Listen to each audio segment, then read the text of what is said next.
Pansin mo, ang daming mga Pilipino ngayon hindi umaasenso. Kung ano, bakit?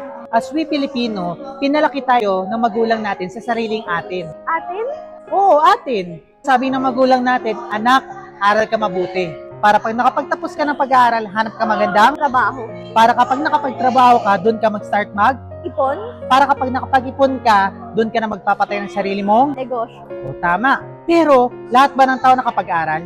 Hindi. Dahil walang? Pera. Lahat ba nakapagtapos na pag-aaral ngayon may magandang trabaho? Hindi lahat. Hindi. Yes. Kasi, hirap makapaghanap ng trabaho ngayon kasi maraming hahanapin sa'yo.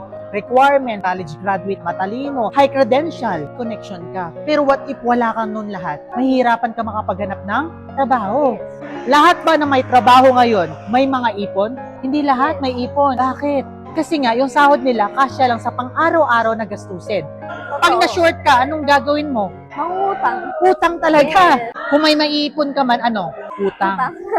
Hindi lahat ng mga tao may ipon, nagnenegosyo. Oh, gagala muna. Tama, gastos. Yes, gastos. Pag may bagong iPhone, bili. Bili. Oh. Pag nagkakapera tayo, iniisip natin yung luho natin kaysa sa investment na papalaki natin yung pera natin. If you want to know about business, message me how.